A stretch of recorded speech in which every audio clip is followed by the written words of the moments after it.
Hello, everyone. Hello, hello. We're back. Hello. I think. Hello. Well, back, everyone. We'll soon hello from far. we'll soon get to see the presentations. Hungry, can we move this chat here so I can see the picture? We have more people now, huh? Servers are coming in. Can you have a whole view of that? Wala. Yeah, spread it. Yeah, ganyan. Tom Heath is here. Hello, Tom. Good. Nice to see you. And then Ken. Hello, how do you do, Ken? Very nice to see you Hello, here. Sir Ricky. Hello, Ken. And then we have Mr. Wang from Shanghai. Missy, hello. Wonderful to see you again. Yes. We have someone from Mongolia, a pair of twins. Twins from Mongolia will give a speech. All right, Michael will start this session. Yes, Michael is on now. Very good.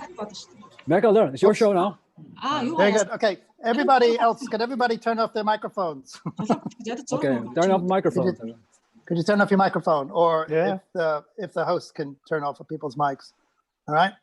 Good. Good afternoon, everybody. I'm taking up the baton from Ricky, who ran an exceptionally lively session earlier this afternoon for the membership itself. Now we open it up to more guests, and that includes guests in the audience and guests who are speaking before you. What we wanted to do in this afternoon session was look at how the pandemic has affected training in some of our member institutions. We have 3 speakers joining us to do that. And then after it's over, we'll have questions and answers. We'll hold all questions and answers to the very end. And after the question and answers, perhaps any other schools who want to contribute at that stage can also talk about their experiences. I felt, and I think Ricky agreed with me, that it was really important to get people who are actually frontline teachers at institutions, not people who are standing away from the teaching and administrators, but people who are really there day to day with students, who have to run programs, who've had to make decisions, who've had to use a much used word, pivot quickly over the time that we've been under these conditions. And we all learned this morning that bar none, everybody's been under these conditions. So joining me this afternoon are 3 lecturers at 3 of our institutions, and maybe I'll introduce them first, but then they'll speak in that turn. The first is Missy Maramara, who's assistant professor at Ateneo de Manila University in the Philippines. She's currently producing a PhD in English literature and languages, and she holds an MFA in drama performance from the University of Arkansas at Fayetteville, and I think she went there on an international Fulbright scholarship, and she also has a Master's of Arts in English Literature and Cultural Studies from Ateneo. She's also trained in the L'École Internationale de Théâtre Jacques Lecoq in Paris, at the Tectonic Theater Project in New York. So she's also a professional actress, and she does a one-woman show, which she's toured in the United States and Europe. She's a member of SPIT MNL, which is Silly People's Improv Theater in Manila, and on the faculty of the Third World Improv. She's a moderator at Ateneo Blue Repertory Company and the Dulang Cibol Junior High School. So she'll speak first, and then I'll introduce Sean after that, and Tom after Sean. So Missy, maybe we can turn to you. Missy will have a presentation to help her. So welcome. Hello. Thank you so much for having me. I'm here to share basically what happened when we were all made to migrate online. So this is the lessons I learned having to migrate online, the acting classes online in Ateneo de Manila University. So what happened was the pandemic struck, right? Shows are canceled, semesters cut short, theaters are shut down indefinitely, artists lose their jobs, students lose their motivations, and what do? Life must go online. So the virtual spaces, thank you so much for having me. I'm here to share basically what happened when we were all made to migrate online. So this is the lessons I learned having to migrate online, the acting classes online in Ateneo de Manila University. So what happened was the pandemic struck, right? Shows are canceled, semester is cut short, theaters are shut down indefinitely, artists lose their jobs, students lose their motivations, and what do? Life must go online. So the virtual space is now the new meeting place, a new theater, so to speak. Social media becomes now a practical realm. Twitter is now used for actual news, fake or not. Facebook, Instagram, YouTube, or Kumu are used for performances. Zoom and Discord becomes the classroom or the meeting rooms, and Canvas and Moodle become the school. Online fundraising includes streaming of film plays and live streams of performances. In the Philippines, what happened was we had open house where all the theater groups came together and started holding fundraising activities to help displaced performing artists. Blue Repertory, just as an example, also joined the fundraising efforts, and this is just one of the many things they did to raise funds for such artists. And Ateneo started training their teachers to migrate to the Blue Cloud, training us in adaptive design for learning. So my question as one of those teachers was, how do I teach acting online? You know, it's theater, right? Of course, there's a film acting course as well, but a lot of students, especially graduating students, were hoping to take theater courses. So what to do then? What I learned was basically I had to cover the basics. I had to embrace this new virtual space, and I just had to keep it real. Over the break, I consulted with a lot of students how to proceed moving forward, what they were expecting, what I could possibly give, what I could take out of the course, just to make sure that they weren't overwhelmed. So first, covering the basics. Right over the break, we read so many scripts. We had a script a day, and the students were, and this wasn't the course that they enrolled in, but we would meet anyway and over Zoom, and each student was assigned a script, and they would cast their classmates, and you'd read to see if it was something we could do virtually. This is one example, Death of Memory by Glenn Sevilla-Mas, and this is one of the groups that of the graduating class. Then handouts. I started making handouts. You know how in school we could just Xerox from our books, right? So here I had to order ebooks and just maybe screenshot like 1 or 2 or 3, maybe 4 pages, and then request the students to buy the rest of the book. Or if they didn't have an ebook copy, then I'd have to take photos of my books that I had to take home from the university. Then I had to record my lecture. It was very strange, but I'm not a young person who's very good with technology. So I hired a teaching assistant to edit my videos. So I just recorded it and then sent it to her, asked her to chop it up into 6-minute videos because that's what Ateneo requested. So I'm just going to show you a little part of this. Missy Maramara, and we're going to talk about acting and the basic vocabulary that we will be using for our class. So she has all those fancy things. So what is acting?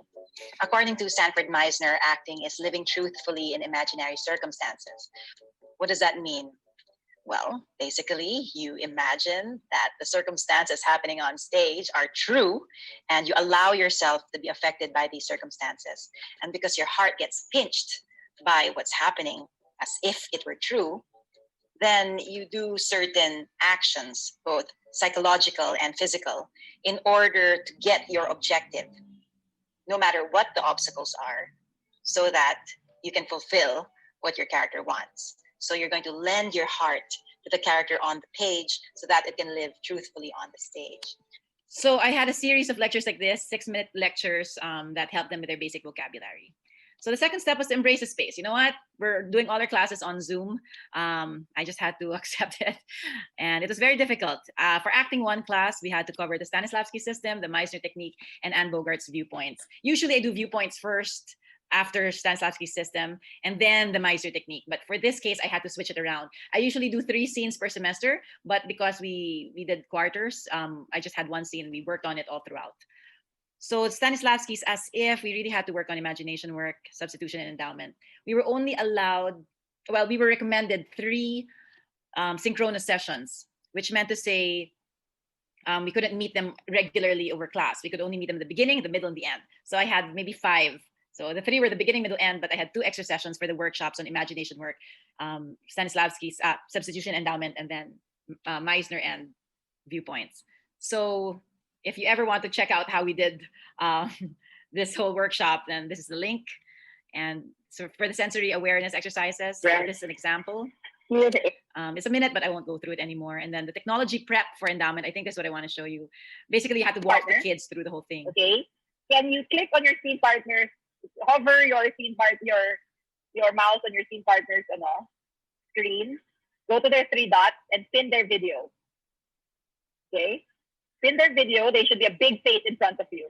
So once I talk them through the technology, some of them are already much better than me at this point, but once they got through that prep, then we went through the technique. So now it's just about embracing the space. For the Meisner workshops, we did repetition exercises. Everyone able to do it? Sorry about this. Yes? Okay, good. Are you getting the hang of it? All right, good. Justina and Rafa. So just as an example. Everyone else, stop your video. Okay, Justina is A, Rafa is B. Please unmute. Now pin each other. Now we're going to do the same thing. So this is step 2. A is going to go away. I'll turn off your video first. Sorry. Okay, so Rafa is B, correct? Okay, Rafa is B, Justina is A. So we'll do the same thing. But now, when Justina says something and Rafa repeats it, Justina will repeat what she heard Rafa say. Okay. Not what she thinks he said, what he should have said, right? She won't correct him. She'll just repeat what he said. And then Rafa will repeat what Justina said. Not what she originally said, but the last thing she said. So they get it anyway, and then they're able to do it. I can share my PowerPoint with you guys, and you can watch it in depth there. So they had a fun time. It worked. I would put them in breakout rooms, and they would do it by partners. And then I would send the instructions via chat. So it worked out. It was fun, a lot of fun. It's just basically embracing the space. And then they used the Meisner technique in doing their scenes, including all these glitches and all, right? And then afterwards, they submitted their scene, gave feedback, and then we did the Viewpoints Workshop. This is, all the viewpoints, I'm sure. So here's just an example of topography and architecture. So this is topography. Oops.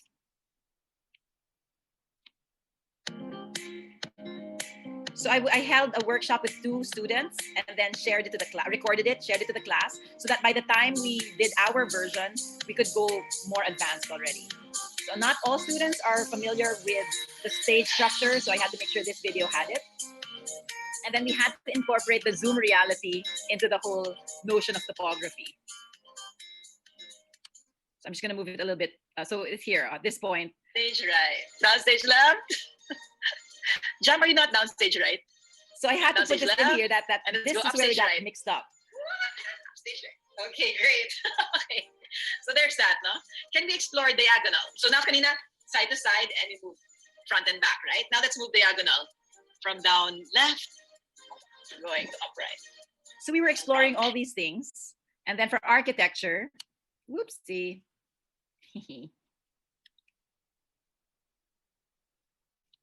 For architecture, we had to incorporate the separation, but make it try to seem as if they're in the same space. I'll just bring it over here. This is a lot of fun. I really enjoyed it. So just basically using the space, right, as it is not, as it is and as it is not, and just trying to bridge the whole technological gap. Take a look at it, Irvin. Okay. Nice, huh? Okay, ready to give it to him. Of course, they're in different houses. Wow. Cool, huh? Very nice. So how are they able to do that? And then, of course, there's another way of like... From his left. Just kind of acknowledging yes. And you're going to give it over here. Ready? Let's see how that changes, if at all. Okay, look at each other. Look at each other. Irvin, look at your side. Yes. Okay, ready? And trust lang. Ready? Go. Get it?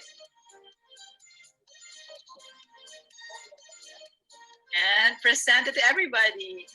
Yay! It's different. Oh, it's green naman na. Okay, so little things like that they could play with, just trying to figure out how viewpoints could change or could adjust to the online setup. So this is an example of a student scene where they incorporated viewpoints. These are beginning actors, by the way. I'll just move it a little bit. Second up or something? So I know you're in there and I feel like, I really need to see you. Seth, I really, really do need to see you because there's well, you're here and you opened the door. So, hi. How are you? I'm not going to talk to you. But you opened the door. No, Seth, please, I need to tell you something. I'm not going to talk to you. Okay, so that is obviously his closet, but he used it as the front door to his house. So this is them trying to incorporate viewpoints into their acting. And finally, my final point is just keep it real. You know, it's so hard. Theater's so hard as it is.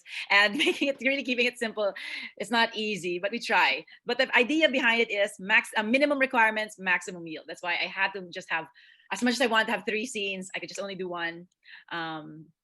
And I really just focused on developing the core ideas of acting and making them capable of articulation so that when we do come back in face-to-face interaction, they know what we're talking about and they have an idea of what it's like.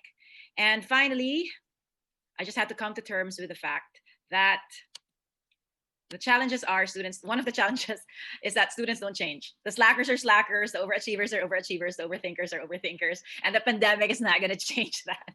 Although, you know, it makes life difficult for everyone across the board.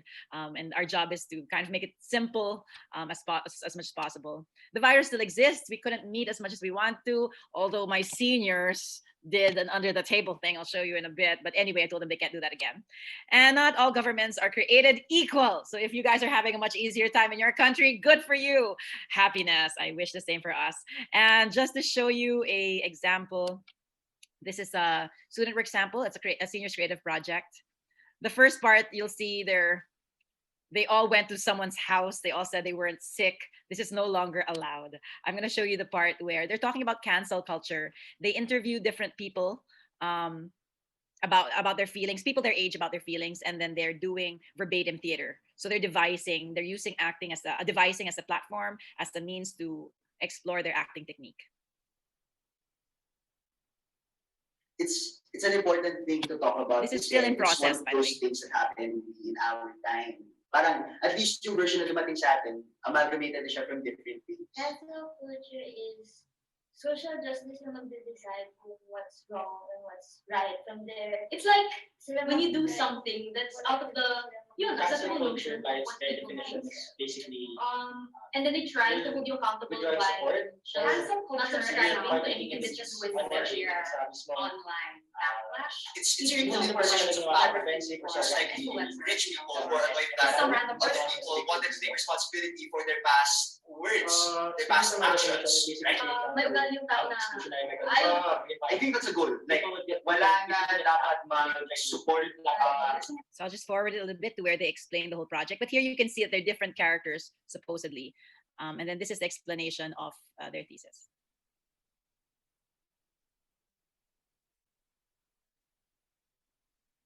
So hello, thank you for participating in our thesis.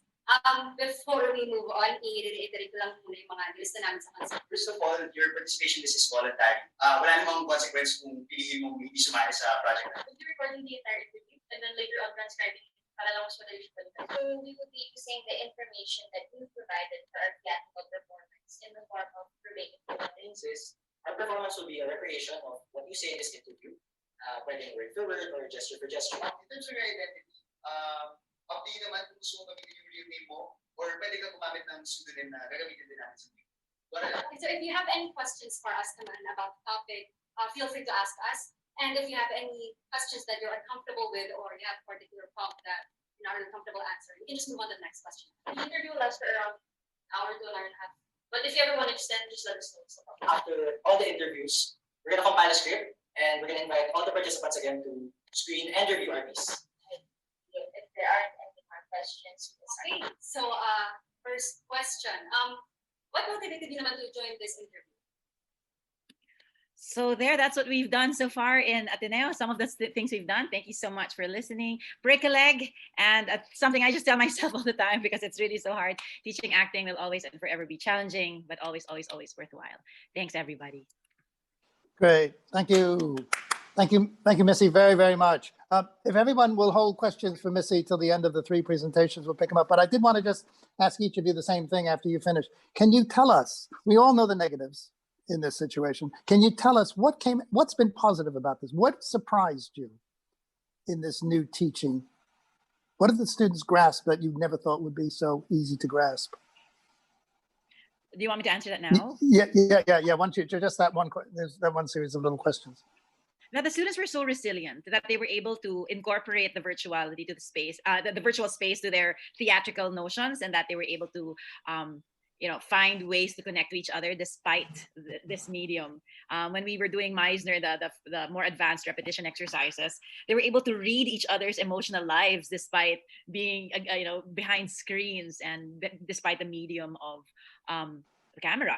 And it was just so wonderful to see how the students were so empathic towards each other. They would really hold space. They started opening up more, in the discussion boards that we've had on Canvas, everyone got to recite.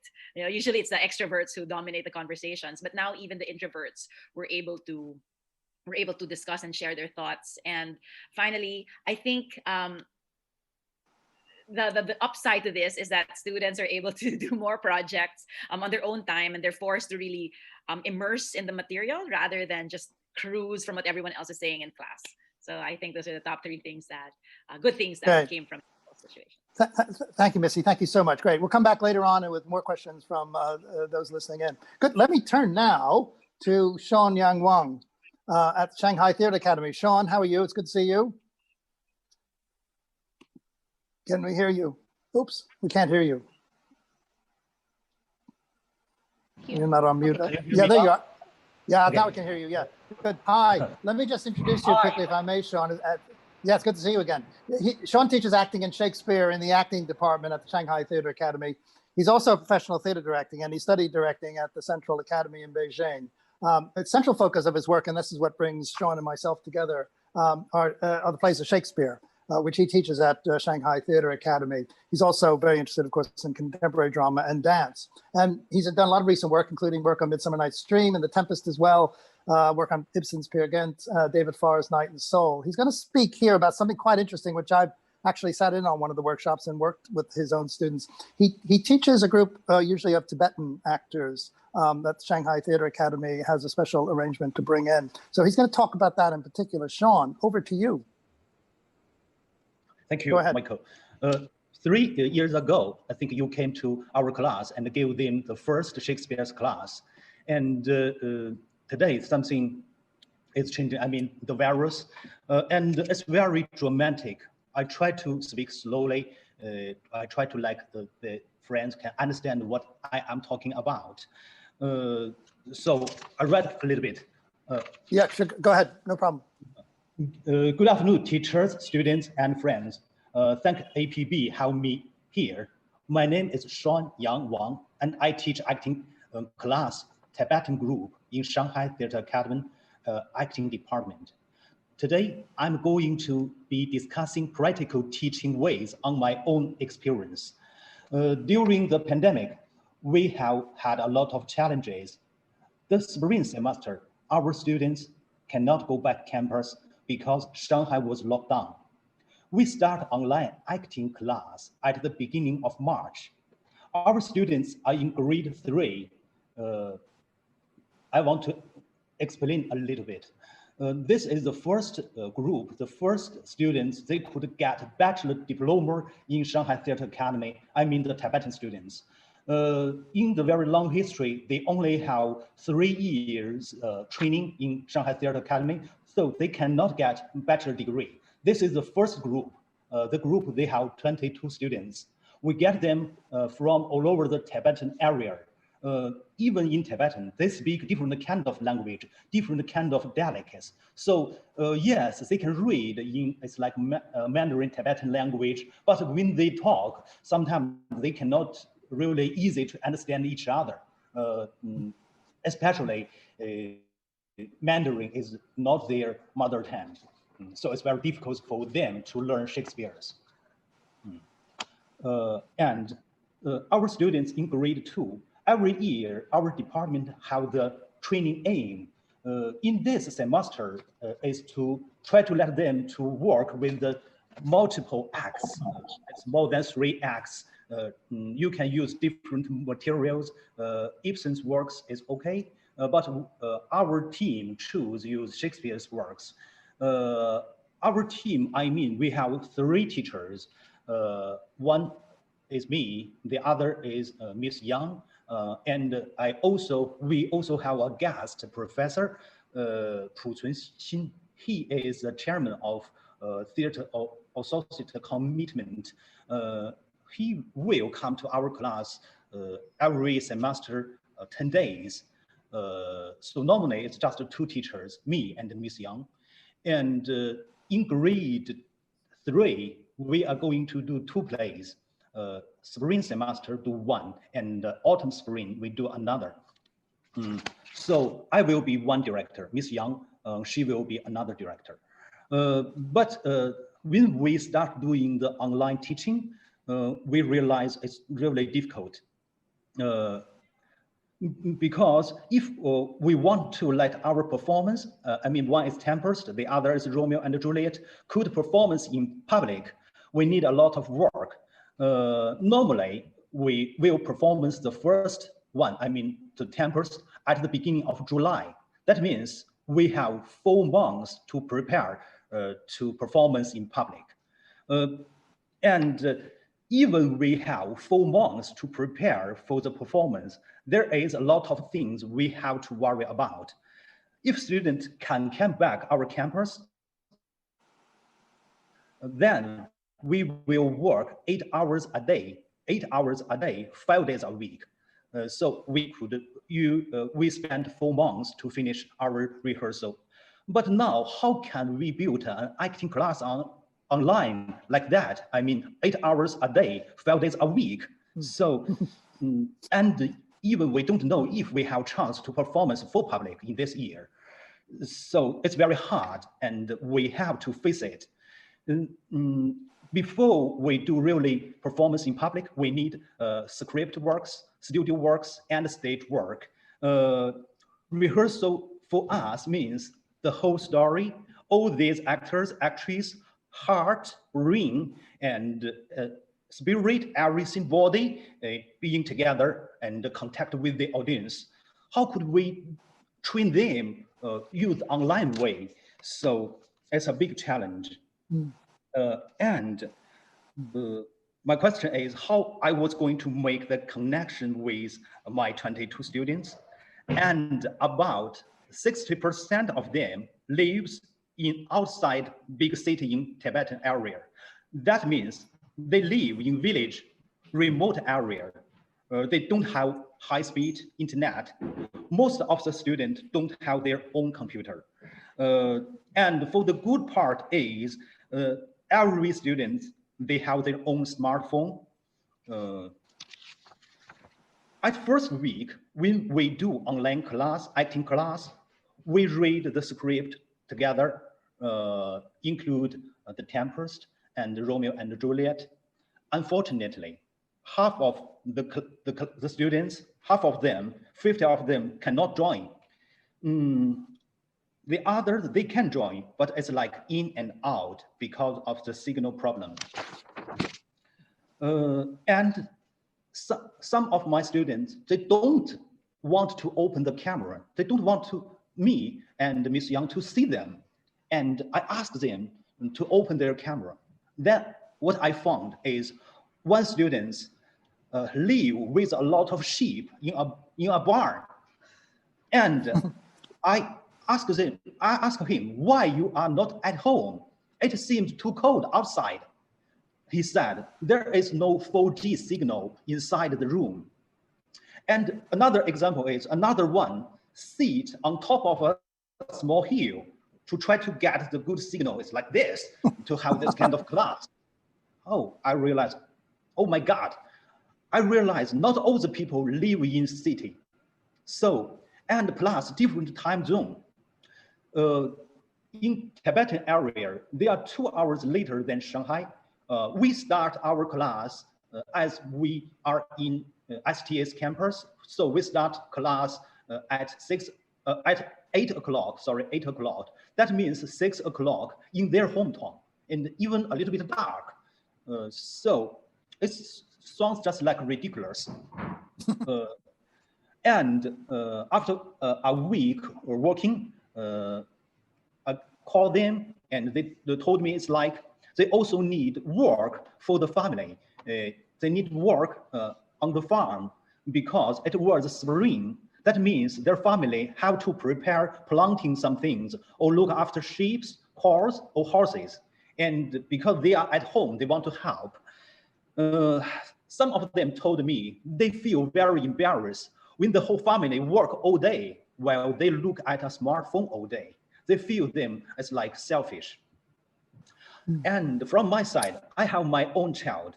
Every day when I teaching online, she is just beside me to have her own online class. I can easily know what a primary teacher do on the online teaching. This is, and what is the difference from me and a primary school teacher if I only ask the read together and ask the teacher, students, when, what, who, what happened, how that happened, what's the end of this story? It's very similar to my daughter's teacher. So what's the difference from us? So this is what is a question from my side. And I talked with my partner, so we decide we have to change because it's like just like a theater. The situation is changed, so the action have to change. We cannot just keep our teaching plan. Although we have a very good plan, we should forget it. And because of we don't know the end, what will be like, I mean, in the end of this semester. So we just set a WeChat group. It's very easy for them because in China, everyone will join WeChat group. And me and Ms. Yang, we just teach in this group. We leave message, share materials, ask questions, ask a student to do some things. From me, I do Tempest, and the other day, Ms. Yang do his Romeo and Juliet.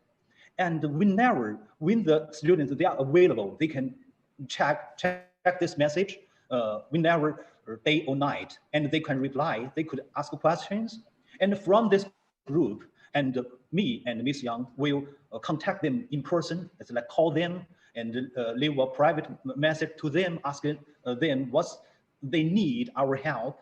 So somehow it's like just leave message to a group and then see what will happen and contact with in person. And then we try to set up an online class, let it very short, in an hour, and most of the students and the teachers could join. We do like this, and we don't have a plan. We just keep to talking. The first question is, I ask them, could your neighbors, your relatives understand what you are doing? And they say no, they don't understand what we are doing. And so our aim is try to let the neighbors, let the relatives know what we are doing now.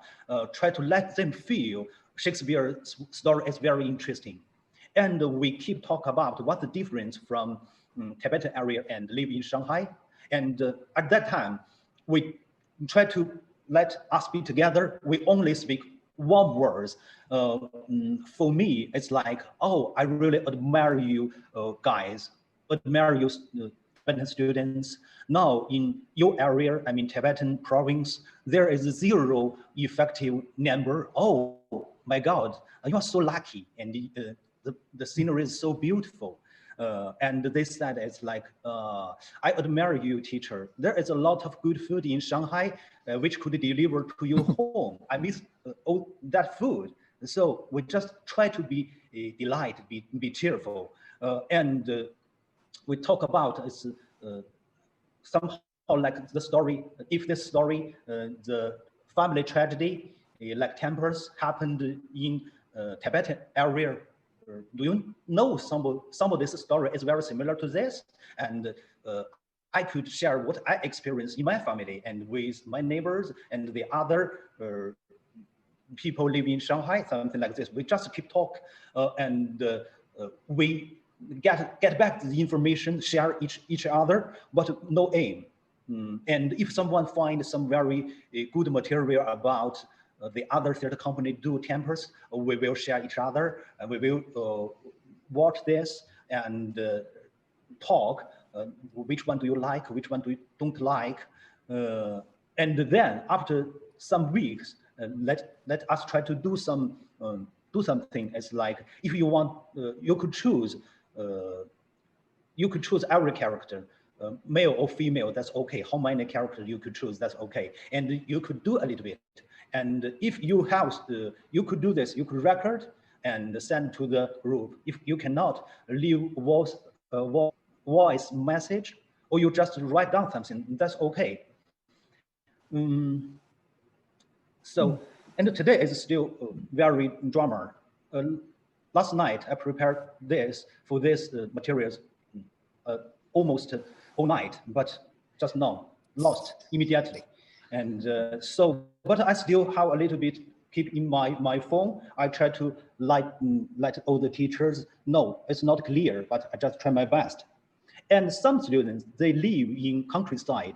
They use their culture to use some lines from Shakespeare's works. It's like this.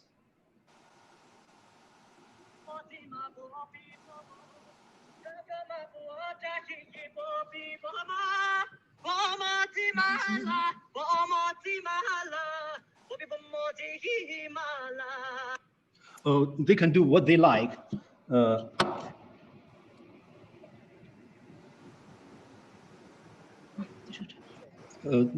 是卓玛自人的哥哥，也是杜竹节家的侄子。He did his speech with a donkey. 我最痛恨的是什么？我最痛恨的是这把就将所有的，尤其是那个格桑。出来吧，艾丽儿，我已经预备好了。 给您请安，我尊贵的主人，我是来听候您的吩咐。无论是在空中飞还是在水里游，艾丽儿愿意用全心全意执行您的命令。经理，你有没有完全按照我的意思兴起这场风暴呢 So they just do whatever they like. I don't ask them to do the same things. He lives in a city. Only shout.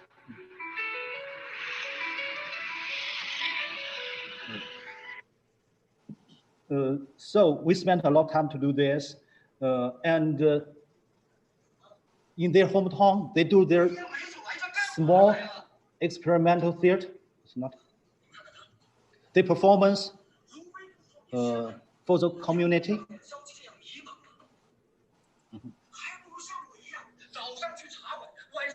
Because of they don't have the fixed time, I mean online class, so they can do whatever they like in the hometown. But we try to let us know each other what we are doing, and we don't waste time. We really focus what we like. The Shakespeare works is what are pursuing, but just not regular online class.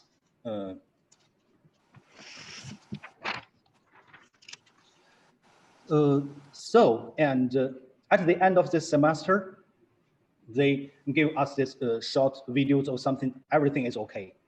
And when September is coming, the new semester is coming, they came back campus, it's very good. So we are going to finish that 2 plays.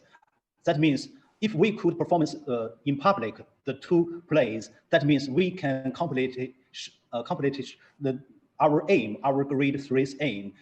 And in 5 weeks, we did 2 plays, performance 2 plays. In 2 ways. The 2 ways means, I will show you. This is Romeo and Juliet. So Juliet used a Tibetan name, Zhuoma Ciren, not Juliet.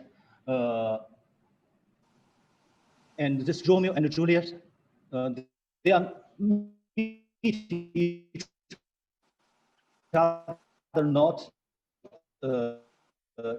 in the war, not in the dance. They meet in the. And the other one, the tempest, we don't use typical Tibetan ways. So the costume, a little bit Western style. This is Ariel.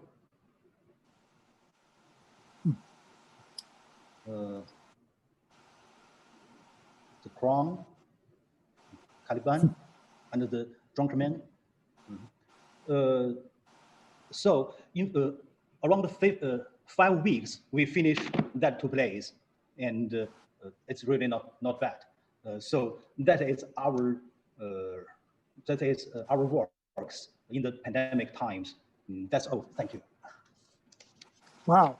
Sean, thank you very much. That's great. Thank you, everybody. Thank you very much. That's great. We'll come back because I'm sure people have a lot of questions. I mean, this is an extraordinary, giving students this kind of agency, permission to kind of create their own learning environment is really one of the things I think that's coming out of this. So again, the question for you, the same question. What have you found positive out of this? Because obviously you went into this with a lot of concerns. They're so far away. And culturally, they're so far away. What has been optimistic? What has been positive? The positive is we know the people not only live in the city, and if we said we care the audience, we should care ourselves, include ourselves. So the bad thing is they cannot come back to the campus. The good thing is they can work with the local people. They can bring that materials into Shakespeare's works and take Shakespeare's works to the neighbors, to the relatives. That is a good thing. It's like enlarge our view. Yeah. And I think everybody can see from that, as I found when I came to work with you in one of your classes, these kids are amazing. They really are like no others. I mean, they really are exceptional in the same way the Mongolian students, when we worked with them, are exceptional. So it's really been quite an eye-opening. It's kind of like teaching it with a message in a bottle, just on iPhone. So this is really even more specifically just on iPhone teaching. Okay, we'll come back later to you with more questions. So thank you so much. Now, everybody, can I turn to Tom Heath and introduce you to him? He's the coordinator of the Diploma in Acting at the Western Australian Academy of Performing Arts in Perth, Australia, which he joined just recently. Tom has spent many, many years as an actor, so he comes to it from the profession, which is absolutely amazing. And he's been a staff member at the Victoria College of the Art at Monash University, which is having severe difficulties with the closure of their drama department, and has led workshops at domestic and international theatre conferences. In 2019, Tom held a lectureship at Monash, coordinating acting and different presentational skills. His PhD research explores how practitioners can facilitate optimal learning conditions for training actors, with a particular focus on the connection between rhythm and flow state, which I hope you'll talk a bit about. I heard him talk about this at the recent AUS ACT conference. It's really very, very interesting stuff. So Tom, over to you. I know you're going to talk about a lot of different things and show us some good examples. So go ahead. Yeah, thank you. I'm just at the outset, firstly, I'd just like to acknowledge that WAPA is on the land of the Noongar Nation, and that this land has always been and will always be Whadjuk Noongar country. So thank you, though, Michael, for your introduction there. I have to confess again that I feel very much like a charlatan in this regard.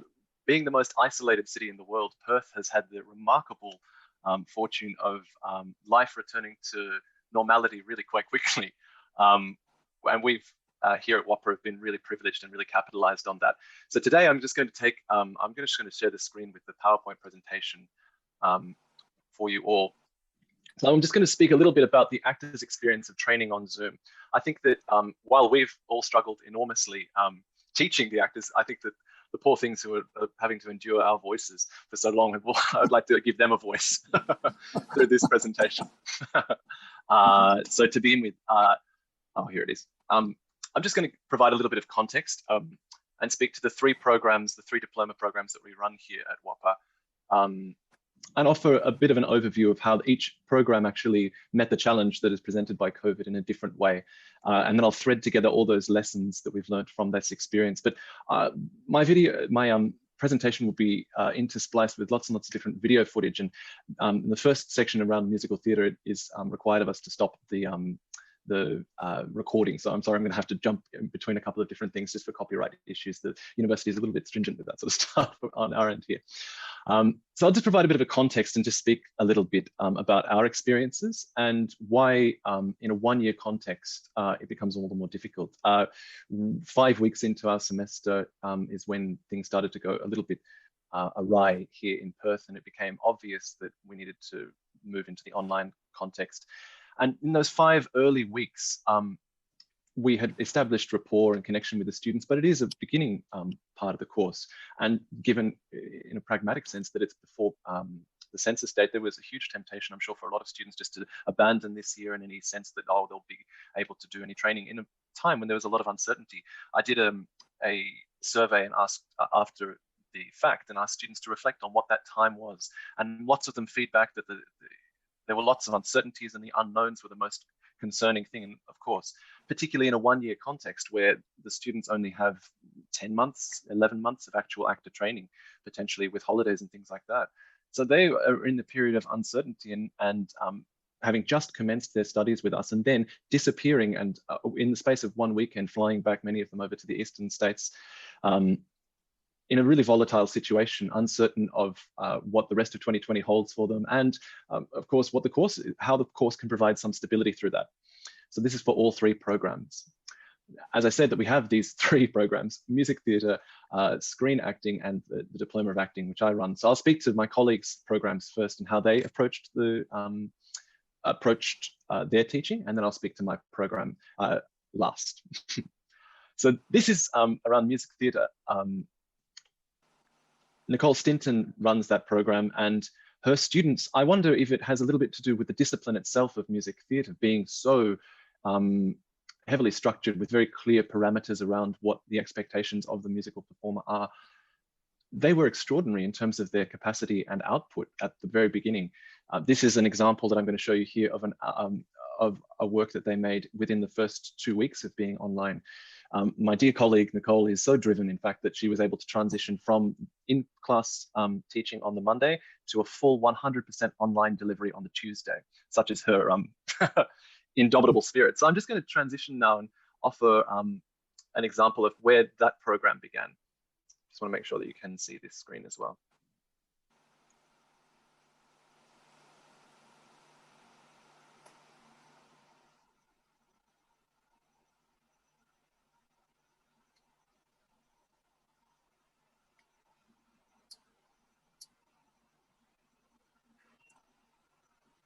Oh.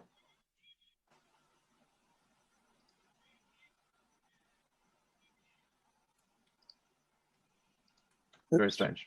Oops. Best laid plans of mice and men. I'll get that right next time. I won't go. I'll just keep going with this as an example. So it was really not to be insulting to the students who took up the challenge with fervor, but it was rather pedestrian, where, as you can see, each actor was limited to their own little box, which they recorded with their iPhone and spliced together. Innovative for what it was, but that accompanied with then backing tracks and things like that with music theatre, it really was quite a technical operation that, that they embarked on in that regard. Their skill with this grew exponentially in the 3.5 months that they were online into a full, almost production, an excerpt of a production from 25th Putnam County Spelling Bee, which I'll show you here in terms of, and what I think it would just maybe be useful to look out for the way that they use depth and the way that they use the technique of a side as well, and being able to choreograph so many different people with a backing track and with recorded vocals is truly astonishing what they managed to achieve. So let's try and see if I can actually get the share screen to work this time.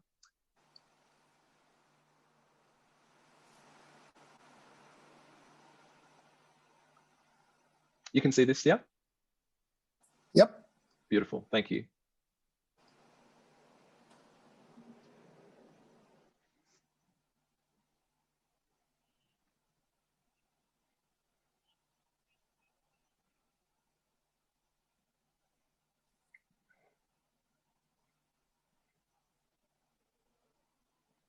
Is that a video, Tom, or is it just a static image? Ah, I'll try and get that.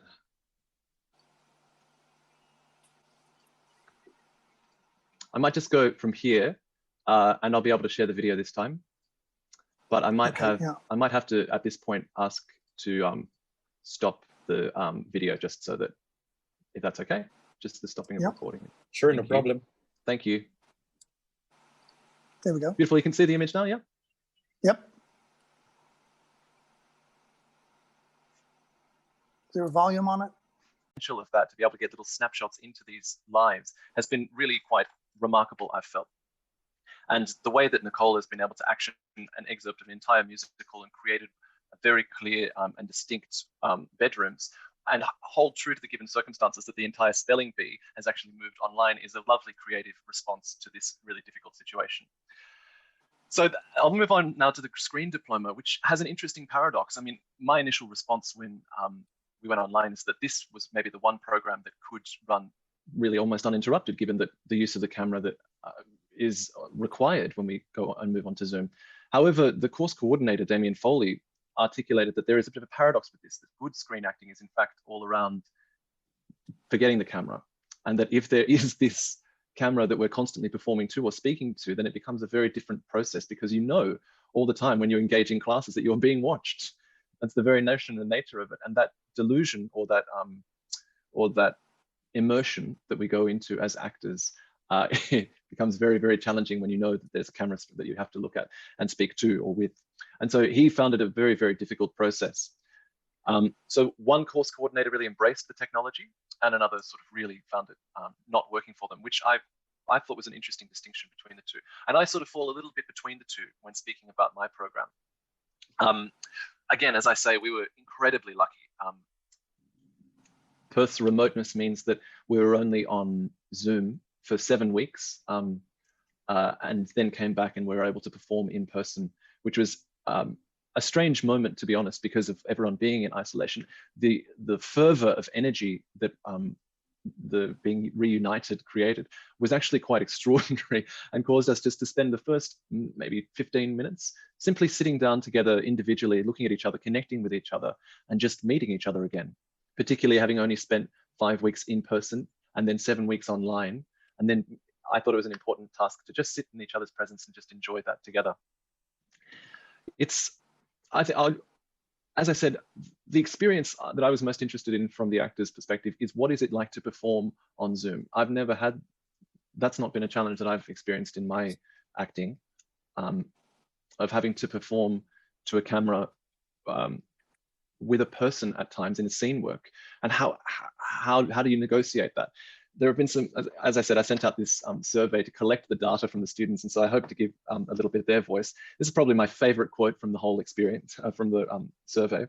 When I asked them, describe your experience of performing on Zoom, one student replied, flat and uninspiring. It was hard work because it was a weird mixture of performing to a camera, where I can imagine my scene partner, and performing with a scene partner with whom I can't see properly. There's no sharp edges, it's angled away from the camera, and who doesn't respond properly. There's a delay. Overall, it was draining and worse than performing with a broomstick. So that's, I couldn't help but sort of feel the same way when we were sort of throwing a lot of energy into the camera to make the experience for the student as positive as possibly could be, and yet feeling completely drained at the end of every workshop. I can only imagine how they felt, the poor things. I'll just skip over this video. Can you just confirm if you can hear the sound in this one? Gestures of reaching. And I feel that that is what sessions like this are really doing, reaching out to our global community, be able to share this experience together. So thank you for this opportunity.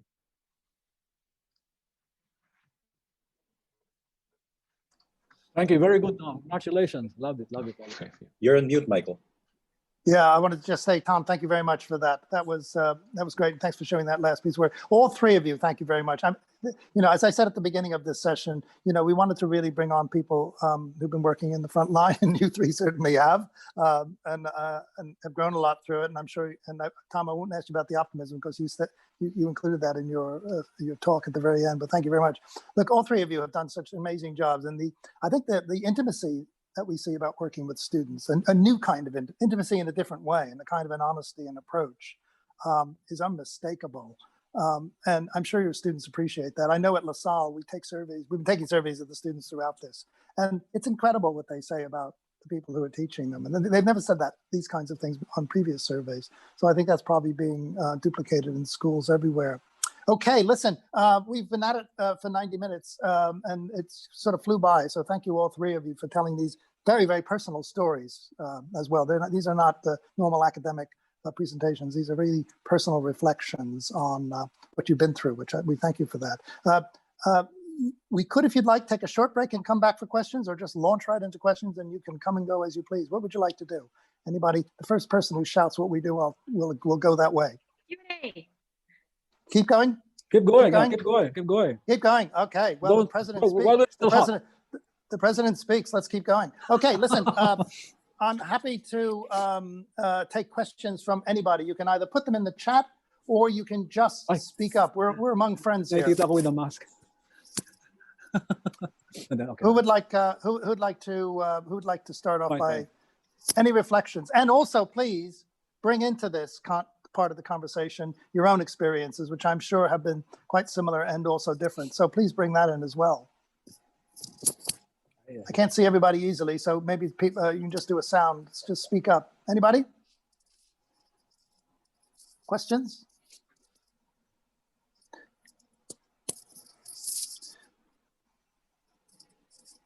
Or the panelists can even ask each other questions.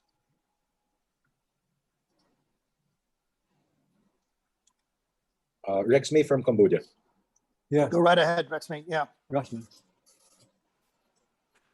Well, thank you. Thanks for sharing this. And I can see that this while the pandemic arrived, or the COVID spread out or arrived to Cambodia, that this is the first things that come to the mind of the people, that okay, how the technology could help, or this online technology or medium could contribute. And this was a struggle for our school here, because our teachers are not familiar with that technologies, and even though myself could not also were familiar with that technology. So as you know, that theater can be somehow easily to teach on online, but some of the circus trick or the circus courses are required a lot of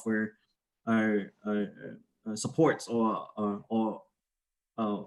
trained within its halls, where the safety is really important for the circus. And though this is the way where it really inspiring while listening to these three presenters and panelists about the theater part. And I still thinking of how it brings to the circus part, where we could also have somehow or some courses in online, but mainly it's also some of the keys or elements where how we could transform it. Maybe okay, Zoom it's the one, but still the challenge, because as you may know that everyone there who listened to my presentation in Hanoi last year, that our students are from really difficulty background, and it is really hard for them to have a really smartphone, or even though in a house there's a smartphone, but being used by their parents or being used by other members of the family.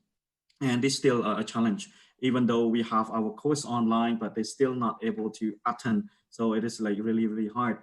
And if that is the case, would you three have any other solutions where I can see that Tom have been thinking of like sometime online and sometimes offline or face-to-face in school, but maybe some of precautions needs applied.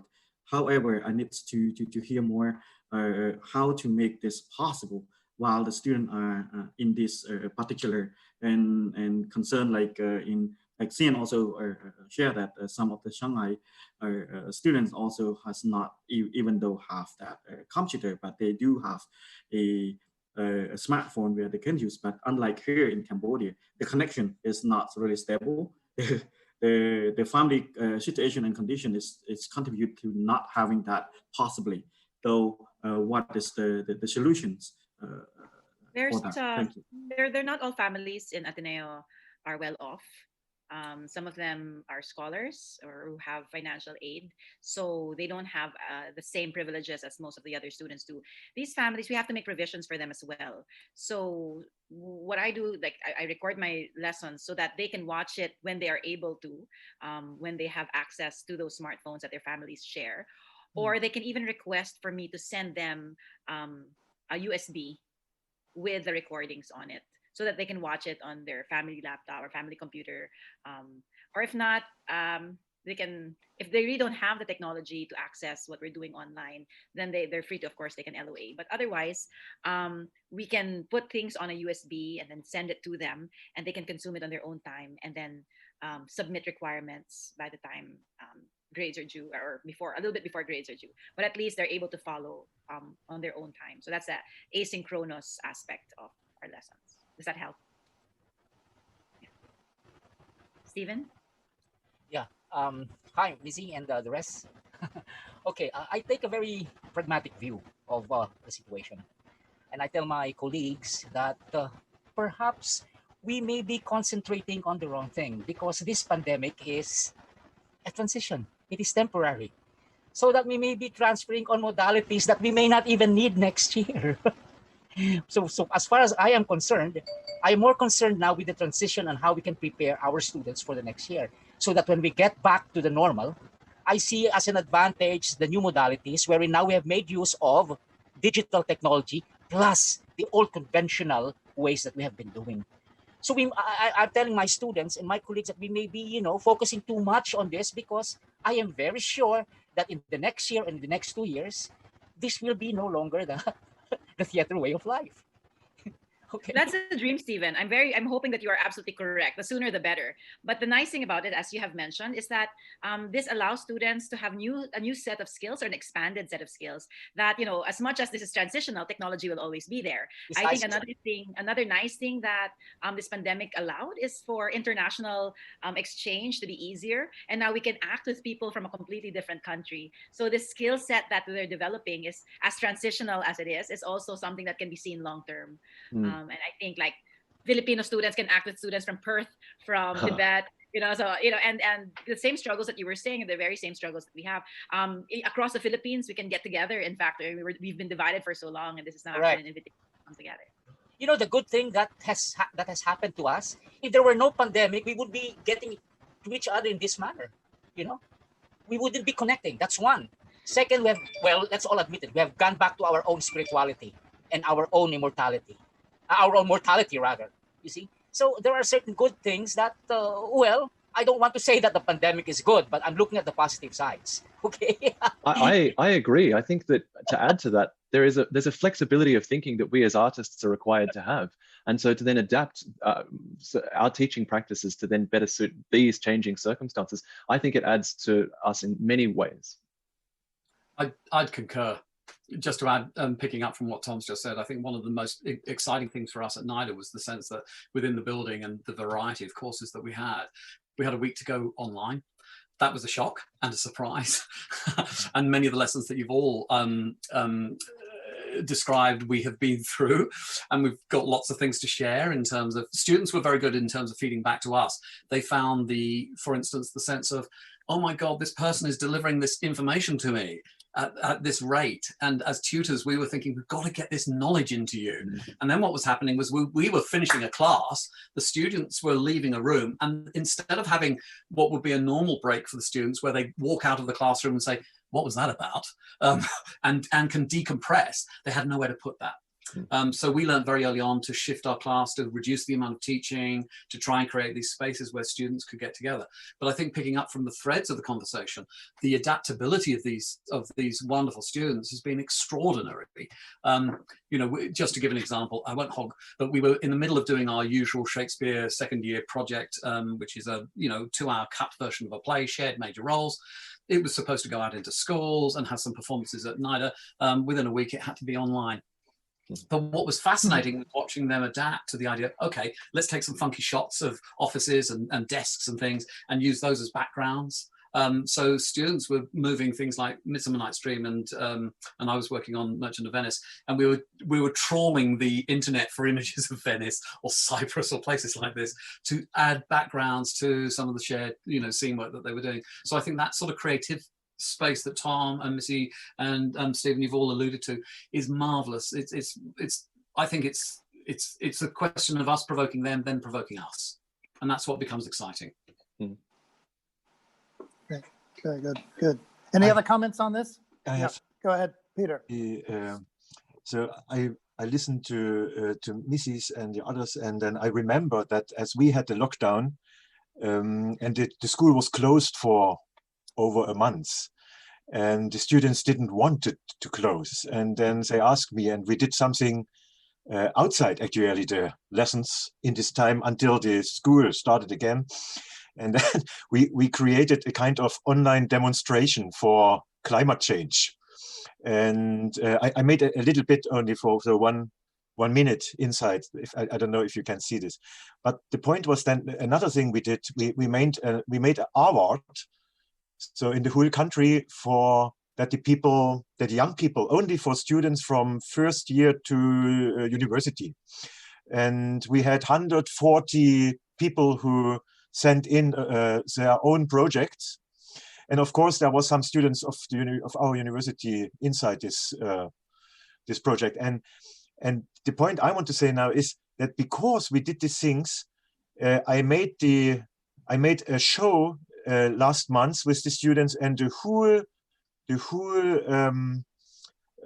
projections was made from my students by themselves. So we got, maybe I had actually to pay maybe a lot of money for that, but so the students made it by themselves, and they did it for the first time in May in this thing. They teached themselves a lot of things this year, what they never could do, and they never could do before. And we use this now on the stage and have something we can use, like Stephen said, in the future. So, and it's much cheaper now in doing this in this way. So that's really great. So there is a lot of creativity if we can combine it. But I think only another one we did is, so for the first year students, I asked them to make their own apartment the stage. And so I was sitting in my room, like here now in my room, and they used the smartphone, and there was maybe 2 or 3 people in a private room, and then we had a stage with all things you never get on the stage if you be in the school, because you have a bed, you have all the things from a kitchen, and all the things you actually need for 1-year students, that they become more, what can I say, more that's it's not so pantomime theater. It's very clear. You have to have the things to do to play. You know what I mean? And so, yeah.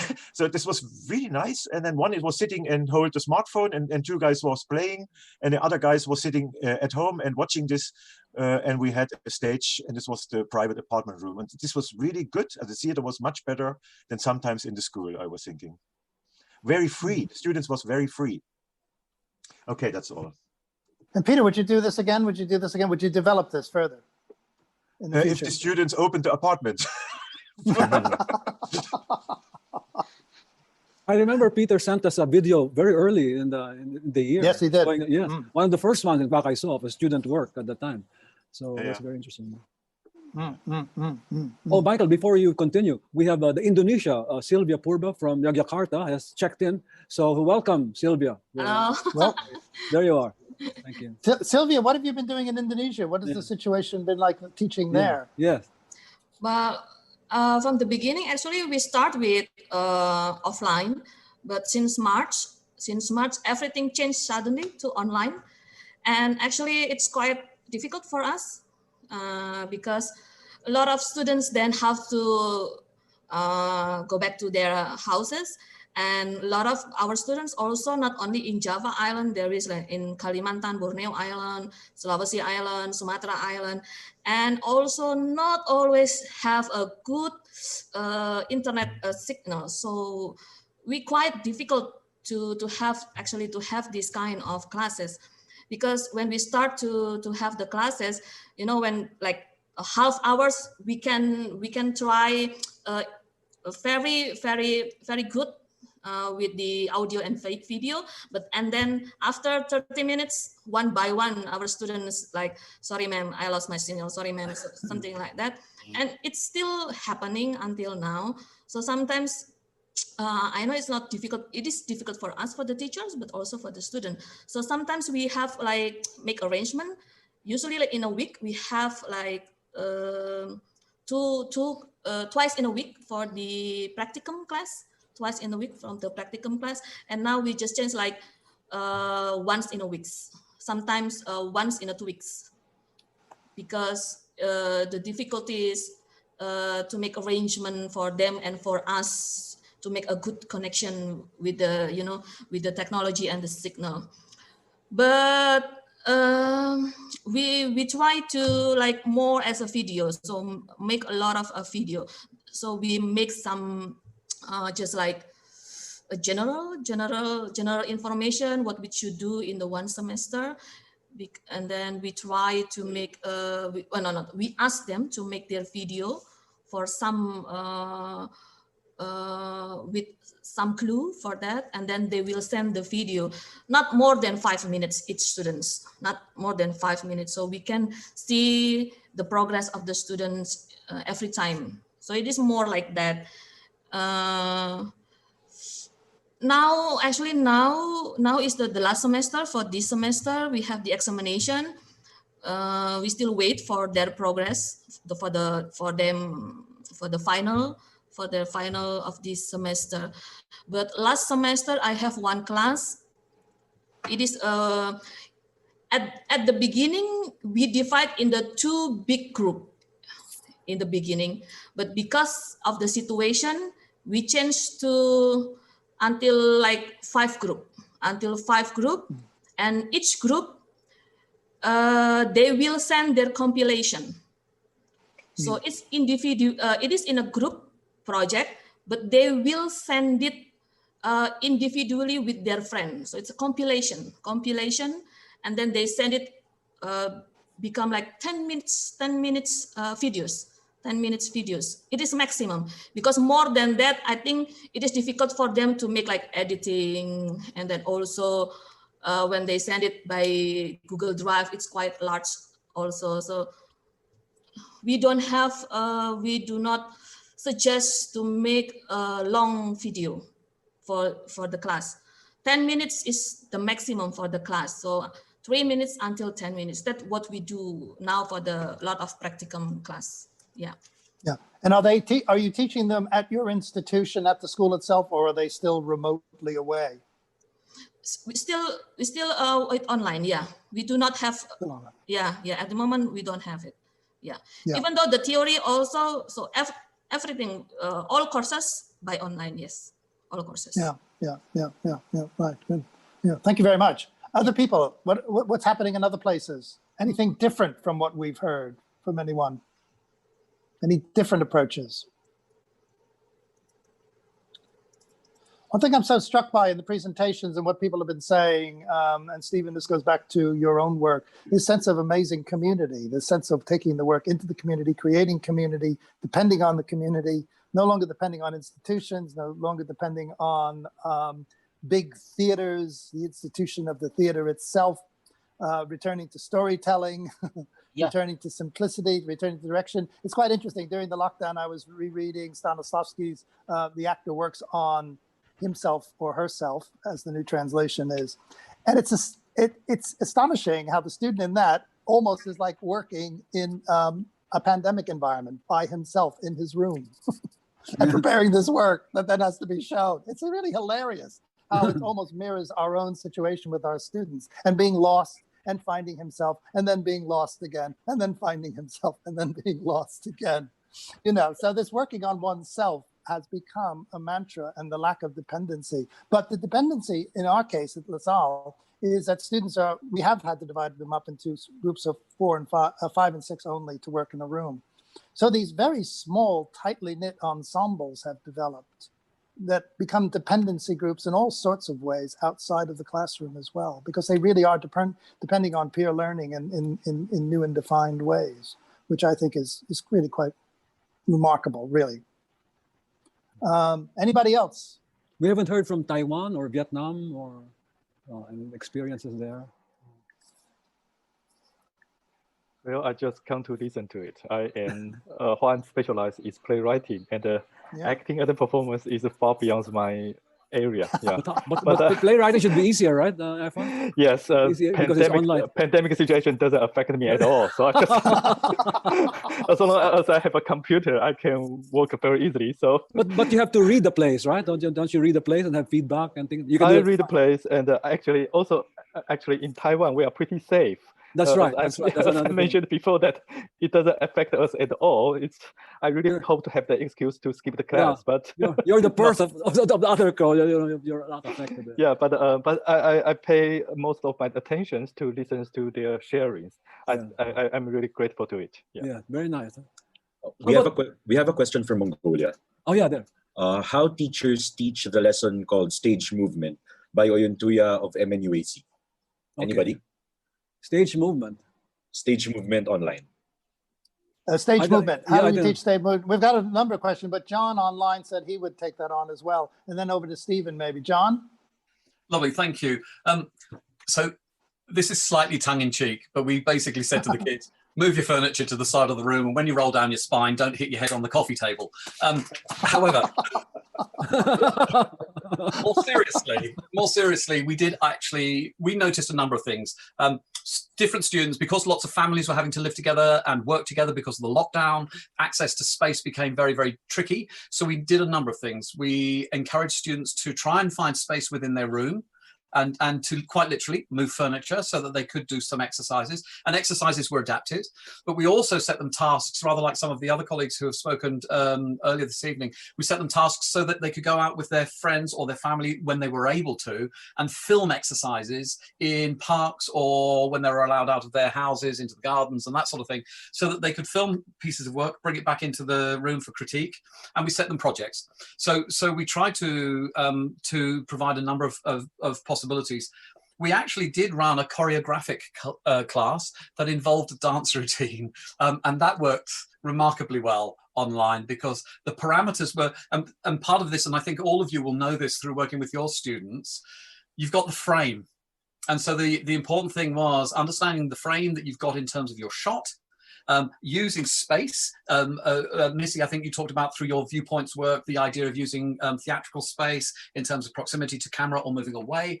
And so through an awareness of space, we were able to, with one of our teachers, choreograph a routine so that actually when you had the whole class of 24 on screen, you could actually see everybody in sequence. So we found ways of doing it which were which adapted to each individual's set of circumstances. I think that's the most important thing. Different families, different conditions, different economic realities, social realities. We tried to constantly adapt for the students' benefit so that they weren't disadvantaged, depending on their circumstances. Very good. I like that. Thank you very much. Stephen, did you have something to say? Yeah, I just want to share. Imagine in one class, we have 25 to 30 students. Each of them have their own camera. And we have one leader. Zoom, we put it in Zoom. We do have a pedagogy. Our company is a movements company. And we have sort of developed a method now of trying to put this method into like stick movements, into step 1, step 2. And again, while all of these dancers' movements are separated, we marvel at the thought that when we get back now to 2021, all of them will be prepared with their movements and choreography can now start. However, we have already started this and we've had actually 2 recitals on movements already. So that is how, it's like saying this pandemic is an exercise, okay? It puts you into a prison and the teacher says, okay, get out of prison. It's an exercise, and we use all our facilities to find out how we can move out of this prison. Because when the person physically is no longer there, the more active and the more creative we have become. See? So that's how we see it. So we have movements. Yeah. Yeah, very good. Anybody else want to respond to the question of movement? Because many schools do have movement culture. I think In fact, Aiko wanted to say something. Yeah, please go ahead, Aiko.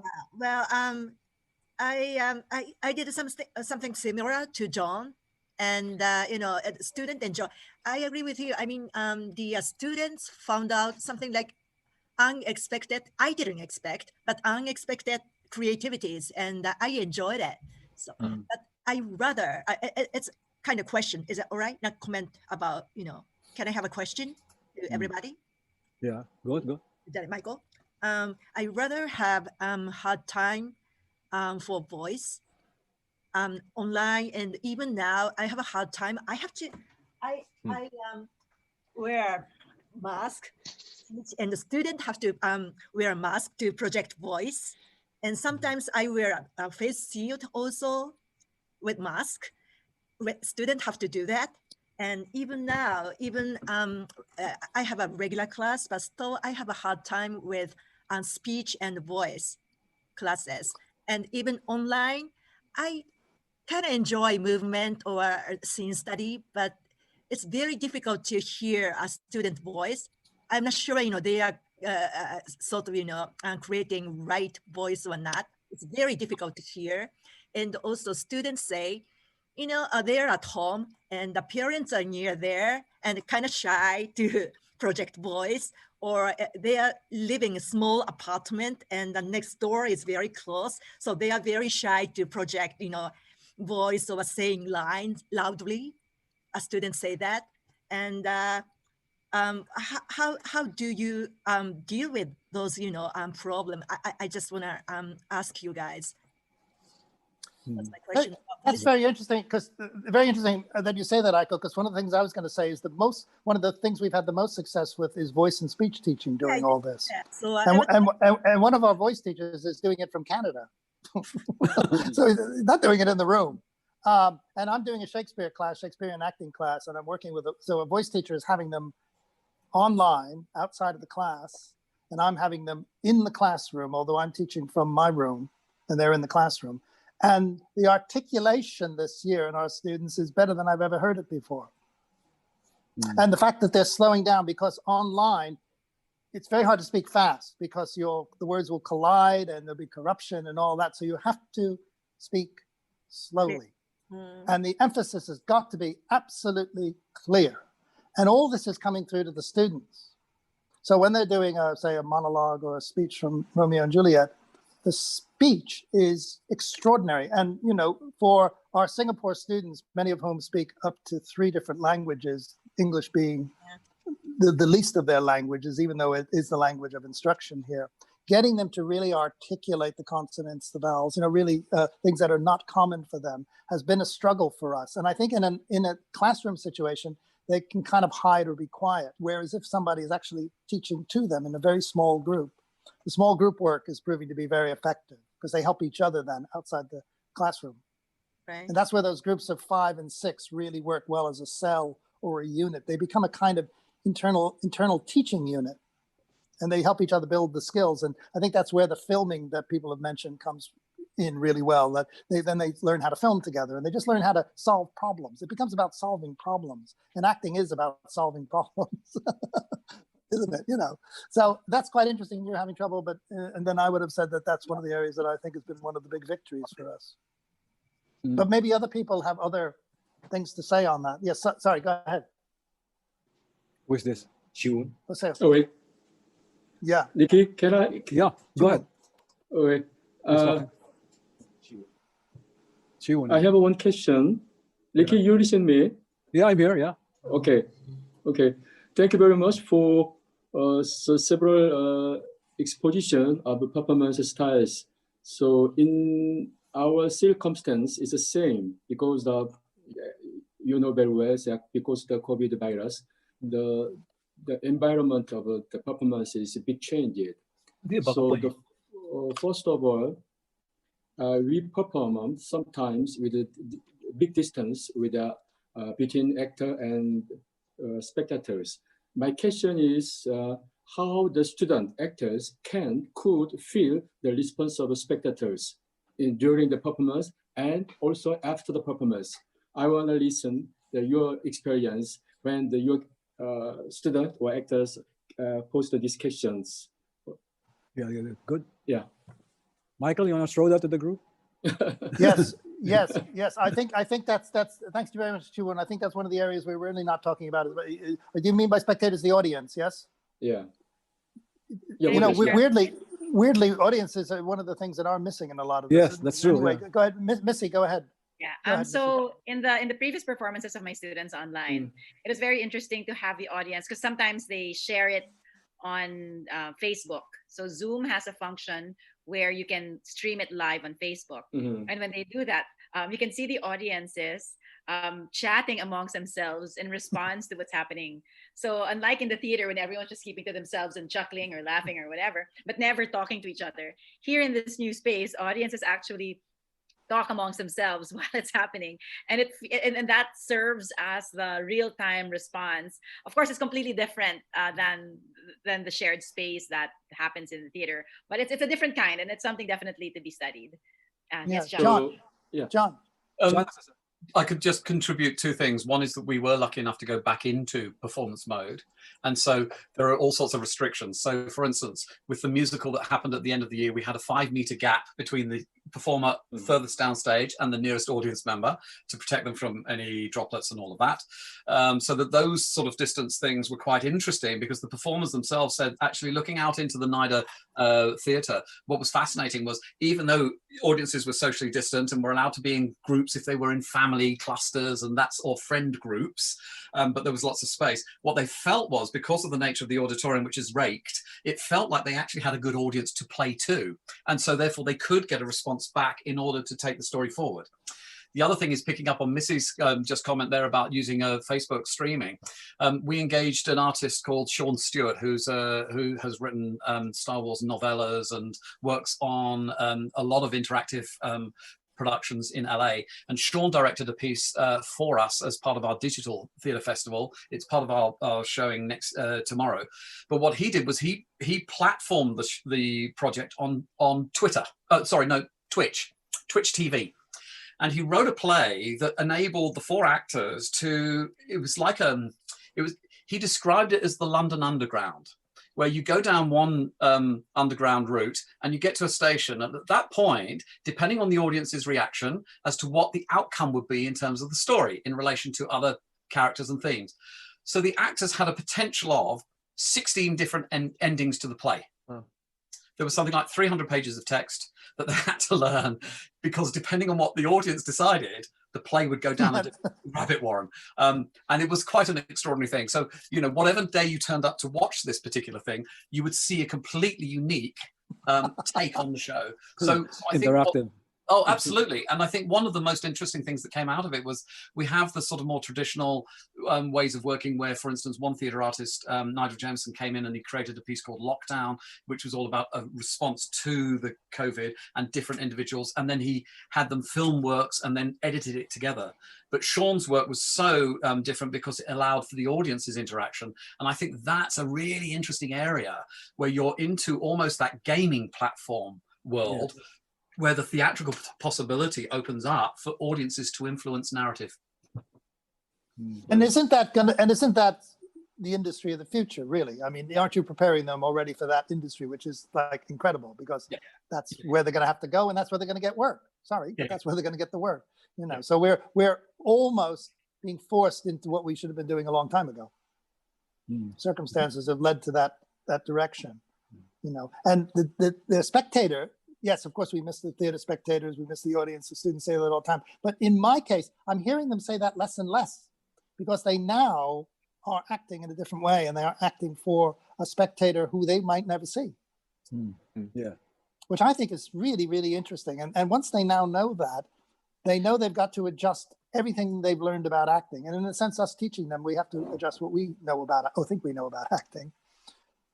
Which is why I think like Meisner has always been one of the things we all thought would probably work really well during this crisis, because it is so intuitive one-on-one, you know, right, and there in the moment. Any other observations about that? We've talked about movement, we've talked about voice and speech, have a difference of opinion about that. John said a wonderful John said a wonderful thing in the chat. He said, just send them out to the park and get them shouting. You know, they got to open up.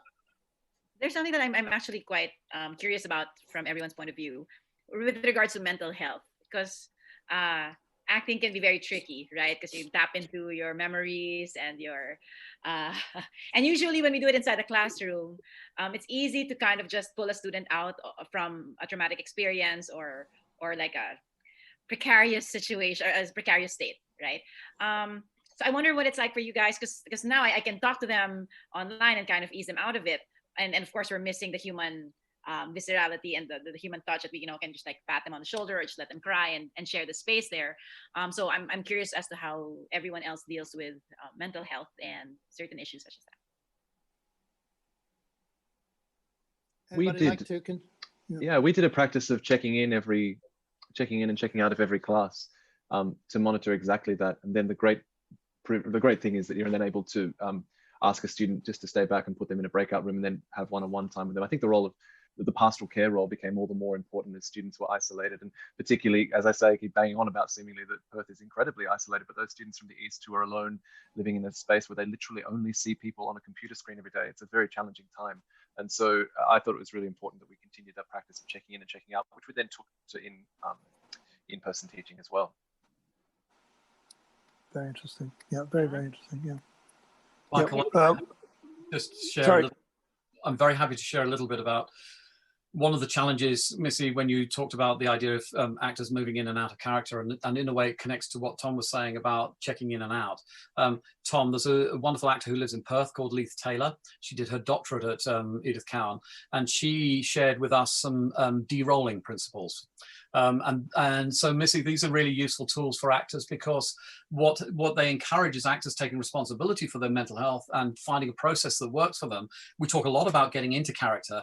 Very rarely do we ever talk about what happens afterwards. And I would say, and this is a very generalized statement, in the Western world, the way of getting out of character is you rock up to the bar after the show and you have a few drinks. I don't know if that's a universal. I would hate to categorize the world as sharing that experience, but it may be. We go to cantina or something. But in all honesty, these de-rolling principles are really, really valuable. If you're happy to share your email, I'd be happy to pass on some of those principles to you and to APB. I'll check in with Heath about that, because they've been really valuable for our students. And there's a lot of different little exercises that can be very helpful in terms of how actors frame themselves. And just on the tail end of that, and it links to something that was mentioned earlier about the sense that in this world of Zoom, we've noticed that students have led us into very private spaces. Very often their bedrooms, their private spaces in their homes. And one of the things we talked to all the actors about was change something in that room. Change the room so that it doesn't reflect the room that you go to sleep in. Move the furniture, move items around, so that even just from your point of view, what you're doing is it may be a private space for you, but you've actually turned it into a professional space. At the end of your day, turn it back into your personal space. And I think that's been quite useful for them too, in terms of their mental health and well-being.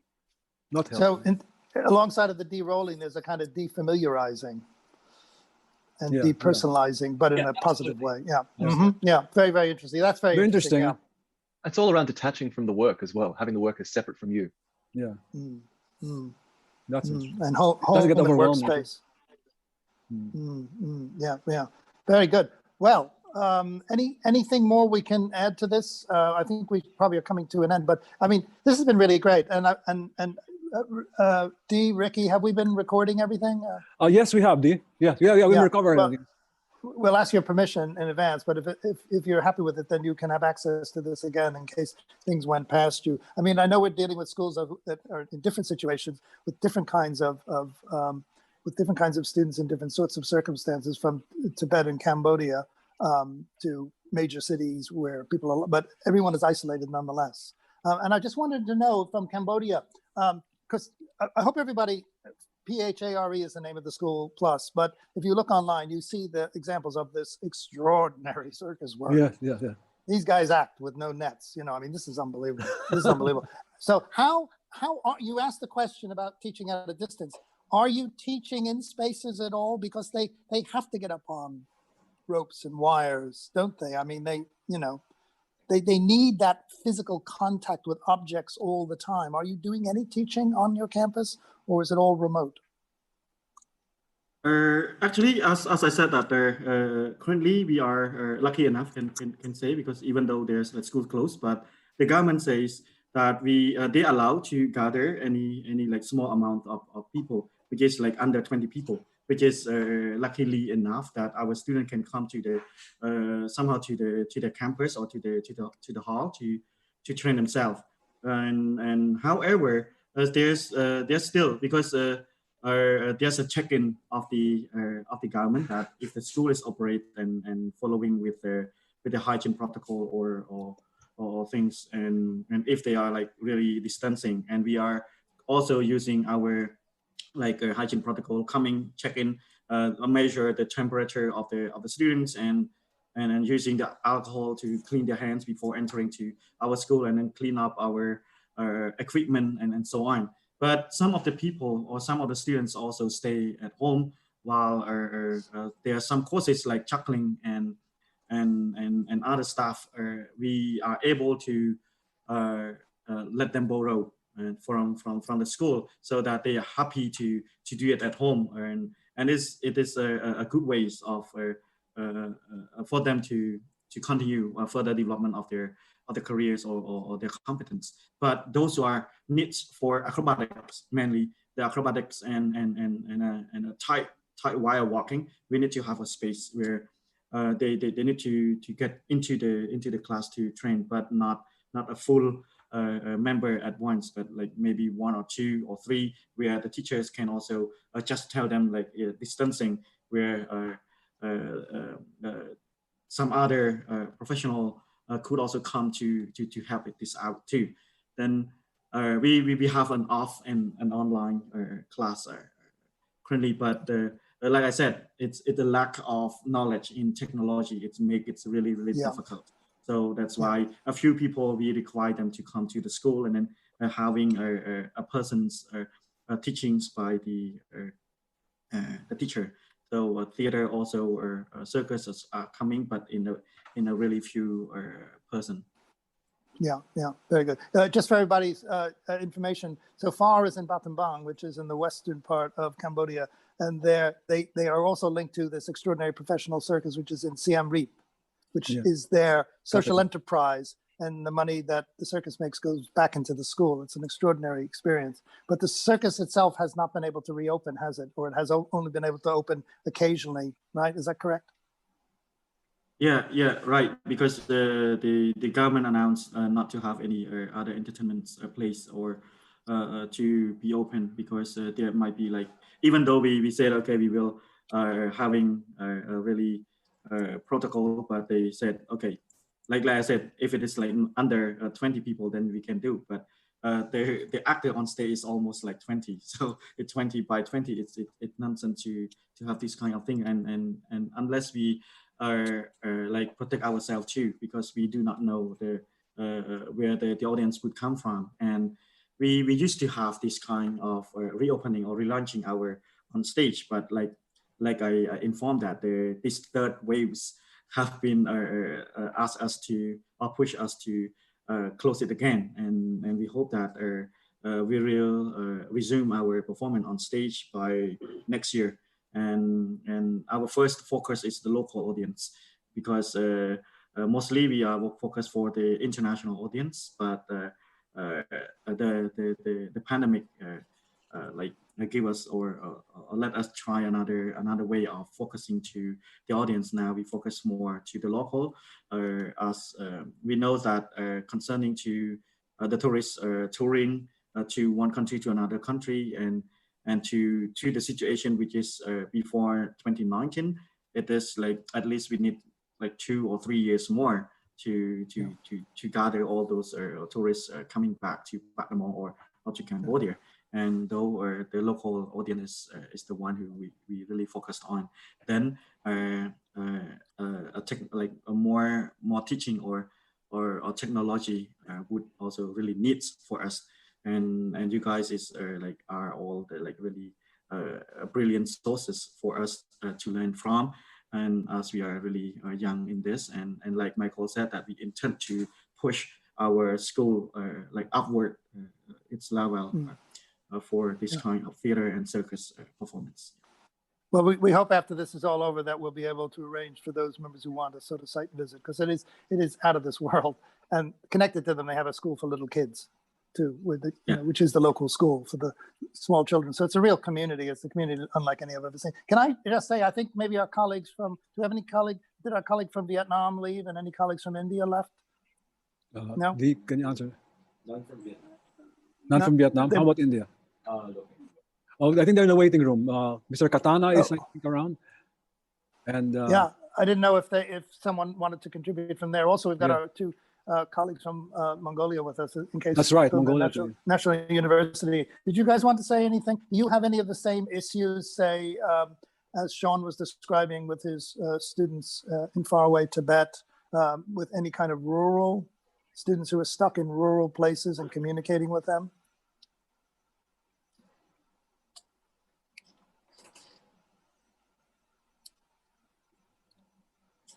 Montul, are you there by any chance? Oops, they may not be there. We have another one from Mongolia, right, Mr. Yeah. Yes, she says yes. Okay. There. They're translating. She's doing the she's translating for us. It's translating for them. Okay.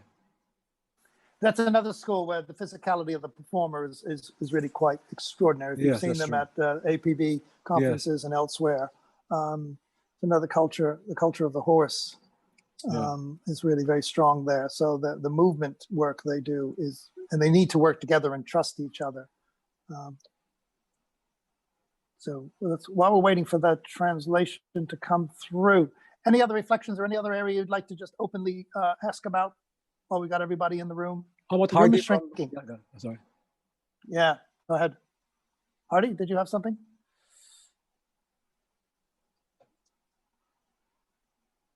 No, we don't have Hardy. No, no. Okay, anyway, there's translating is going on a long time. It's just that we've done this kind of sort of online performance before, even before the COVID-19. I think just to share, I think it's quite similar though. The difficulties. One, the university is quite quick to counter the problems of students who are actually having problem with internet problems, internet connections. So they are all able to go back to the campus. Those who are having problem with the internet, but having said that, in terms of the online performances, we've done performances with this online kind of performance with other countries like South Korea, India, Sri Lanka, India, Malaysia, and other countries whereby we have to actually work together in terms of in different departments like computer science school, whereby we have to make sure that there's no lagging when it comes to the performance. There was one performance, I couldn't remember the song, whereby we have one dancers from one country and one few instruments from one country and 3 instruments from this country. So we have to make sure everybody is actually have no problem with internet problems. So it's actually quite a huge task whereby we have to make sure that everybody in sync and there will be no lagging at all, and the university have to make sure that there will be no problem with internet problems and whatnot. So and the audience will be one in another country, another country. So it will be very, very interesting, whereby and also very technically drain ourselves, because we have to make sure weeks before the performance, because everybody have to start in sync.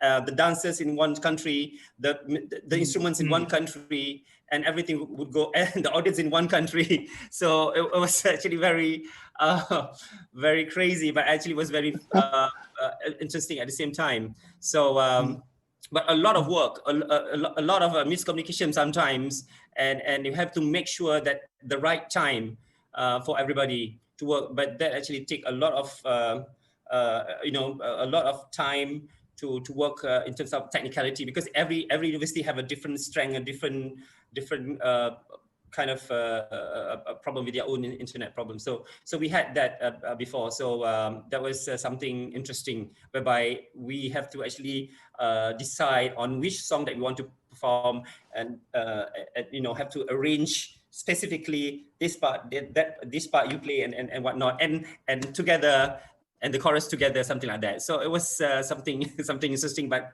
really crazy. But that was from our point of view. Yeah, one thing we haven't talked about, thanks Hardy, because one of the things we haven't talked about is our technical students. Many of us have technical theater students working with us. And I'm seeing, of course, that they're learning a whole new set of skills. They're becoming continuity people, they're becoming camera people, becoming sound people. They're learning how to use all sorts of mobile devices. So the whole production management process is certainly changing, and it's making them more industry ready in a new way, but a lot of them are taking on the challenges of keeping all this continuity on track. So that's interesting. Somebody else was going to say something. Was it from our friends from Mongolia? Yes, translation. Yes. Go ahead, please. Can you hear me? Okay, go ahead. Yeah. Oh, that's great. So I try my best to translate. So about the Mongolian situation, we are exactly having same situation like you guys, and also about the internet connection, lack of it, and also we try to give them an exercise through online, even though it's countryside or city, and we find too close to each other, and they are going to have a performance with each other and send it through by video. Right. Yeah. And and I can translate it to them when they speaking. So. Ben. Ben. Okay. Yes, I can see it. I can hear it. Greetings to you all from Mongolia. Mongoлийн театр урлагийн сургуулийн багш Дэлгэр буян байна. A tutor from the Mongolian National University of Arts and Culture from the art school. За та бүхний хэлтгэлийг сонслоо. За тэгээд ер нь бол нөхцөл байдал бол яг л бид нар бол яг ижилхэн байгаа юм байна. We have listened the other countries' situation, and exactly we are so alike. За манай бас хөдөө орон нутгийн оюутнууд маань бас яа харахгүй буцах болоод за тэгээд бид нар бас онлайнаар Google Meet болон Zoom-ээр бол ихэвчлэн хичээл орж байгаа. In this situation, our countryside students also went back home, and they are having the lessons through Google Meet and also Zoom. Yeah. За тэгээд ер нь бол 3 дугаар курст бол ер нь бол томоохон зохиолууд, жүжигийн зохиолууд дээр ер нь бол ажилдаг. For the third year of their learning, they are going to research about the play performance and the playwright. Тэгээ яа харахгүй хоёр одоо дүр хоорондоо харьцах хэрэгтэй шаардлагатай болдог. There is a problem between communicating with each other in two roles, and they can't communicate like through online. Бид одоо энэ байдлыг одоо даван туулахын тулд хамгийн ойр гэртээ одоо хоёр хүүхэд түн хоёроос дээш бол хүүхэд орохгүйгээр хоёр хүүхэдтэй жүжигийн хэсгийг сонгоо авч за тэгээд видеогоор одоо уран бүтээл сэтгэн видео хийж явуулахыг одоо бид нэр одоо хүссэн байгаа оюутнуудаасаа. We came up with the idea that the way to overcome this problem is that we try to find the two students close to each other, so they are having to position just one section of the play and send it by online. Тэгээ энэ хүү одоо хийсэн онлайн хичээлийн видеонуудаас та бүхэнд бас явуулсан байгаа. We have sent you some of the videos that we have created. Okay. So we'll see those over the weekend, I think. Yes, Ricky? Yeah. Well, thank you very much. That's a good place for us maybe to bring it to an end. I mean, we're talking about nearness and farness. It's pretty amazing. Same problems everywhere. Okay, great. Ricky, let me turn to you because maybe you'll tell us what the festival, how the festival will work. Thank you very much, Is that Michael. okay? Wonderful discussion. Yeah, thank you, Blair. And thank you, Sean, Missy, Tom, for kind of igniting us. Okay, we really appreciate your. Very good, very good. Very good. Thank you very much. Guys. Many insights. Many insights and many learnings there. Just two things. We're not over yet. In a little while, Dee is going to tell us a little bit more about the screening schedule this weekend. Also, that we have two choices for that extra session on the bylaws. We can either meet Saturday at 1 p.m. or Sunday at 1 p.m. for about 3 hours. But Professor STA said it's best Sunday is better for them. Me too. So I don't know what is the feeling of everybody else. We just need a small group. Not everybody has to be there, but we just wanted to. Yes. I'll come along. Yeah. On Sundays, okay with you? Yeah, Sundays. Yes. Yeah. Okay. I'll move things around. Yeah. So can we just meet on Sunday? Those who can make it, just to talk about just a number of points. Remember, we will not approve it. We'll just get suggestions on what we should add in that bylaws, any important topics, so that we can just get the officers can just work on it with some of you to work on some of this parts. Huh? So Dee will give us an announcement to everybody, director. Many have left already, but we will put an announcement to meet on Sunday at 1 p.m. Dee will give us another Zoom link for that meeting. Right, Dee? Yes. Okay. The next, Dee, please tell us about that, and then please tell about the screening schedule for Saturday and Sunday. And then I will talk again to say goodbye. Okay. Okay. For everyone's information, we have gotten a lot of your submissions for the schools, for the student productions. For tomorrow, we're going to screen TNUA, Shanghai Theater, LaSalle, Wollongong, K-Arts, Kyoto, Cambodia, NIDA, and Ateneo. The screening would begin at 10 a.m., 10 a.m. GMT +8, and it will go on for roughly, we are still in the process of rendering the file, but roughly it would go on for around 4 hours and 20 minutes. So that would be from 10 a.m. GMT +8 to roughly 2:30 p.m. GMT +8. I will forward you the links and the exact times. The performances of each schools would be streamed. Nonetheless, the performances of the other schools, the submissions that were given up until yesterday, would be for the second day, and that's on December 20th. And on December 20th, the screening will still be at 10 a.m. GMT +8, and we are still awaiting a few more responses that would be submitted by tonight. And hopefully, once we get all those rendered, we would be able to show, we will be able to give you a second day of roughly around 4 hours also of performances. We are still waiting for India, the National School of Drama. We just got the submissions from Mongolia as well, and we've got the other ones that have promised yet, but we haven't gotten the files, and they will be submitted by tonight. Nonetheless, talking about those files, we have a poll here, and this poll is for just to make sure that we are all agreeing. If ever we would be able to submit to stream the videos, please. Would you allow the video from your school? Please answer this one. If only you have submitted a video to us. It would be streamed from December 22 to December 30 on YouTube under the APB 2020 channel. It would be, we can do this. So please, I'll just give around 30 seconds before I close the poll. So nonetheless, we have agreed we're going to meet again. A reminder, we're going to meet one more. For those who are available to meet with Ricky and Michael, that would be on Sunday, December 30, 1 p.m. on GMT +8. So I think we'd be closing the polls. So please, for those who have submitted, sorry, also MSU IT has submitted as well. MSU IT and Steven just submitted their file a few minutes ago. So we would be showcasing that as well. So as of now, we've got 6 votes for yes. We're going to close the poll in 10, 9, 8, 7, 6, 5, 4, 3, 2, 1. And the poll has closed for, and we've got, there you go. Thank you. Okay, that's and terrific. We've got 6 votes. Thank you very much. So tech-wise, those are our notes from our side. I'll turn over to Dr. Abed. D, can I just, Ricky and D, can I just ask a quick question on behalf of Yes. everybody? If there are any schools who retrospectively would like to submit something, since we might run this to the 30th of December, would that be possible and permissible? I think it should be, right? Yeah. Yes, it would be, but I wish that they be submitted latest by tomorrow evening, because we would need the time to render the files. Yeah, I understand. Okay, well, that's a good point. So I And don't know if Peter submitted something on climate change. I don't know whether we can. It might be good to include that as well. If Peter's all right with Peter. If Peter agrees, then we can. Peter's still here. Peter's still there. Yeah. Peter agrees. We'd include that, Dr. Webb. Yeah, good. That might be No, that's very exciting. I'm glad there's so many. So many. Go over to you, Ricky. Yes, thank you very much.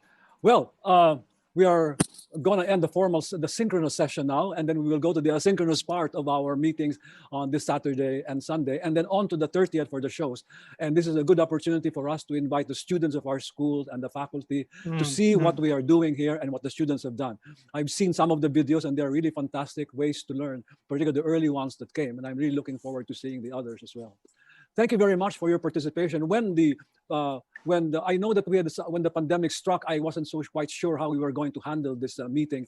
And thanks to the officers and Michael in particular, who I've always been constant with, trying to push through. I remember asking for dates and not getting a response, and then saying, Michael, I'm so frustrated. I'm not hearing any response from the group. What can we do? And Michael, just give a date, all right? And then we'll just see what happens. And so I'm the oldest person. I'm the oldest person in the room. All you young people just get too excited. And... Thank you very much. So anyway, I'm glad that everybody responded to the December meeting. It was the last straw because it's going to be 2021 next month. But I'm so glad that we were able to at least meet online, even for a day.